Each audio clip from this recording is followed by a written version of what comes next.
So if you have a weird, warped, ugly quilt that you're not sure if you want to give to your long armor, you know, it's okay to challenge her. Give him a challenge. This one was a challenge for me. But you know what? I went into it knowing I could handle it. So let's start long arming this challenging but beautifully made, well, not necessarily beautifully made, but made with a lot of love quilt. All right, grab the challenge of working on a hard quilt. Grab it, try it, fail at it, learn from it, and grow from it. And this is one of those quilts for me. So lesson number 1 is, if you have a warped quilt and it doesn't lay flat, go ahead and start putting it on the long arm and anchor it down. Anchor it down, like down to the batting and to the back fabric. So I'm going to rub her and I'm going to anchor her, if you understand what I mean, so that I could flatten her. And I'm doing this before I quilt it because I don't want to be, if I can't fix this, then I'm going to have to take her apart and re-stitch her, and it's easy just to unstitch a couple sewn lines than a whole quilted piece.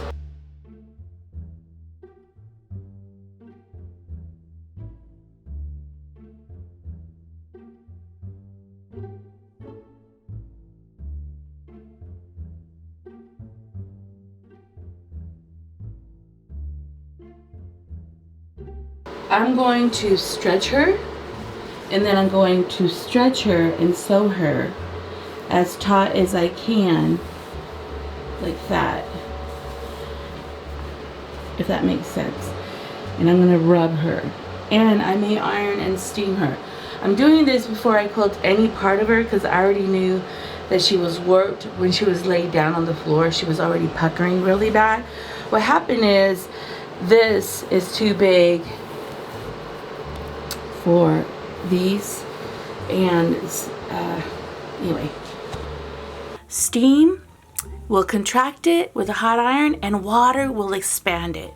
And so use those two tools to work this quilt. Now, I didn't do that on this quilt because this quilt had red and white fabric. I am tormented by red and white fabric because it can bleed. She'll bleed. But I also did a quilt a long time ago that white and chocolate fabric also bleeds, but red fabric has she bleeds into the white fabric. So I chose not to literally use water of any kind, and I didn't even steam her. And what I did is just tugged and rubbed and pulled.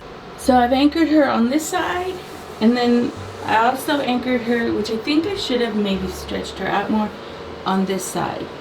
And so if your fabric needs to be anchored like this, one of the things to straighten her out is to wet her. So, but right now, what I'm going to hope to do without wetting her, because there's red fabric, we don't want the red fabric to bleed, you know. And it's white material, and this, I don't know, I hate white material sometimes. I'm going to roll her again, and then I'm going to anchor her some more in hopes that I can see this I could live with, this I can't. This I could live with, this I can't.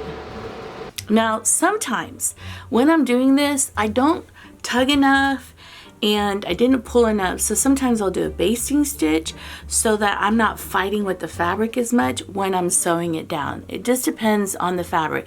This one I just sewed, but I have had problems where when I pull her, she rolls up right away because it's too much tension, that I'll baste it down, and then I have more control because I can move the fabric better, and then I sew her down. So those are like my little techniques on anchoring this quilt down. So here I rolled her. You can see I want to be able to see this puddling that you see right there. I want to see it, and so here I'm kind of just working the fabric. I also put the belts on so it stretches the back fabric nice and taut. I don't want to see folds or pleats in the back. Yeah. So if I tug this way, it pulls that way. If I tug this way, So you could see that the center is where I'm having the most problems. And so what I'm going to do is like stretching canvas, I guess.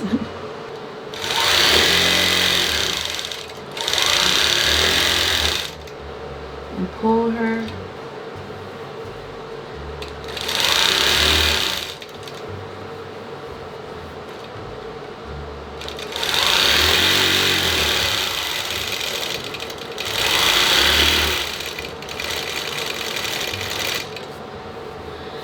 And then this is where I feel like I'm going to have problems, but you could already see how just doing here straightened her out a lot over there. And I'm going to work from the other end.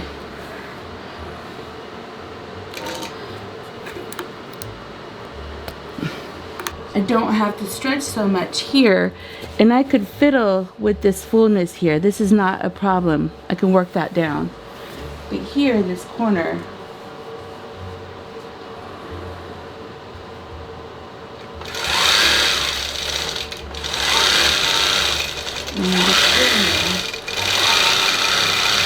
and it's just kind of like a slight tug.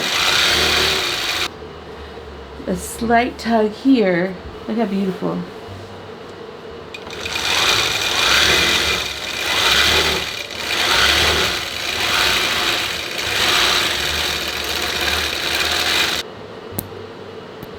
And now she's locked in. The quilt is completely locked in. She has a little bit of fullness here, but that you could work and iron, but she's not warping anymore. Look how beautiful she is. Now I know that if I quilt her, that she is going to quilt beautifully. Now you're not done really working on this quilt after you've anchored her. As you roll her, you start to see how the fabric is kind of stretching while it's been anchored. So I could see how she feels hanging.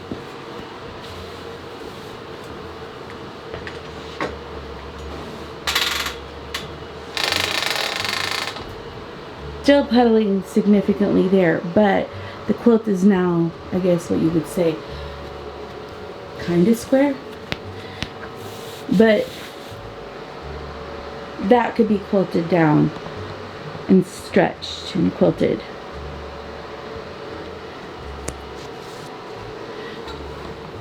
How beautiful is that? So I'm going to roll her. So every time I roll the quilt, I start rubbing her down, messing with the fabric, and start cat scratching or moving fabric in different directions so that the fullness is distributed throughout that row. And you just keep on doing that. But these quilts you are on top of.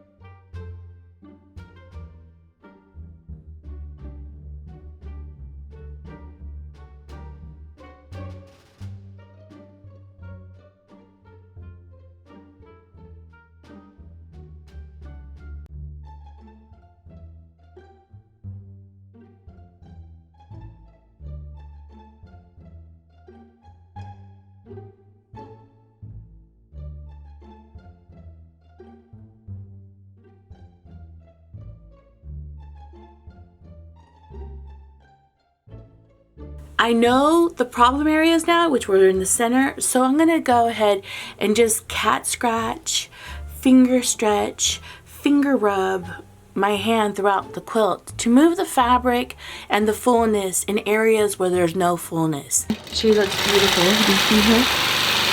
I went ahead and I ironed. I starched and ironed, and I've kind of distributed the puddling or fullness in different areas of the quilt. This quilt is a high maintenance quilt queen. She expects a lot of attention. She requires a lot of affection, and so you're gonna spend a lot of time with her, okay? This is different ways of saying you're gonna be there working. Move some of the fullness this way. Move the fullness this way. Kind of like not letting the fullness all be centered in where I have my problem area. So you can quilt over dressing as long as the person who did the dressing hand stitched it well. And that's what I do. So here's some of the fullness, and I'm going to just move it over here. Just like that. And so now the fullness is kind of like in this area.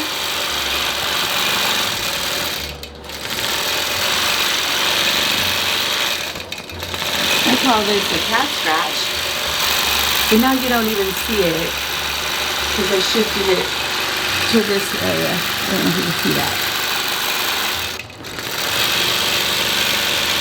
Just kind of like hand flicking the fabric inside the quilting design.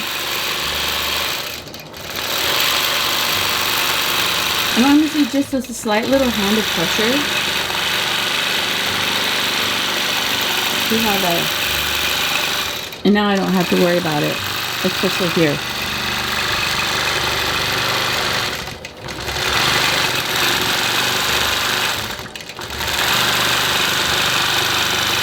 See how I just kind of leaned it, straightened it.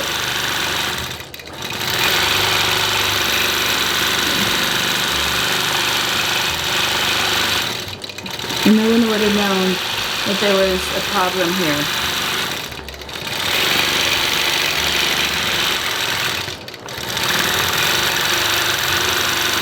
I don't have to worry about this later. Now here, there's not, because I already worked a lot of the fullness out, this is in really good shape. But you could literally see that right there? See that pedaling right there? It's gonna be work. Fabric is beautiful. If it's wet, it stretches. If you heat it up, it contracts with steam and in hot air. You know, it's like, you know, you wear a pair of blue jeans and they're really nice and comfortable after you wear them for several hours, but when you wash them again, they're real tight, and so the fabric stretches. That's what quilting does. I love really nice flat quilts, but the blessing of having a warped quilt and the fact that it's 100% cotton fabric and that the seams kind of stretch, you can kind of stretch a quilt flat. Isn't she lovely? Isn't she wonderful? Isn't she beautiful? But she's beautiful, nice and flat, and that came with a lot of work. So this is her. She's not horrible, to be honest. She's better than I expected because I think I worked a lot of the fullness up on the second row. This is a problem, which is okay. We know how to fix those problems. This is a little bit of a problem, but once we tighten the back, is I just kind of rub her down. And rubbing her down kind of like flattens that fabric because you already have the back fabric really nice and tight. She's really flat considering what was going on.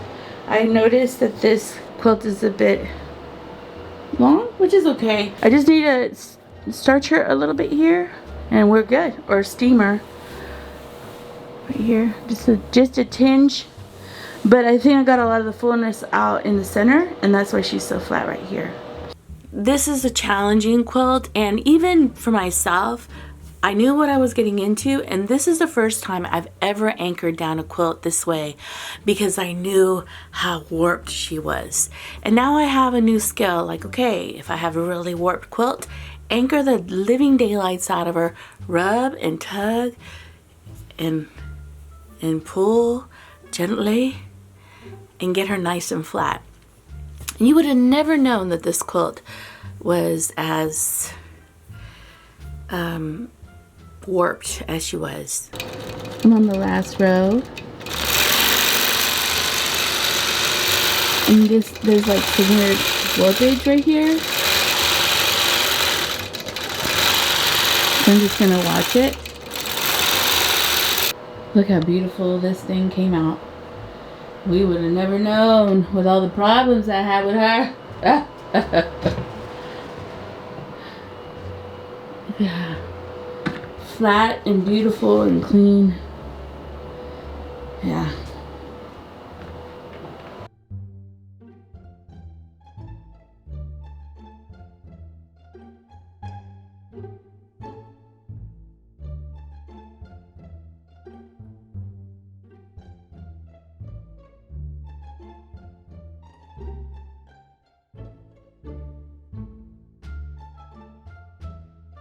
Does your quilt have to be perfect? No.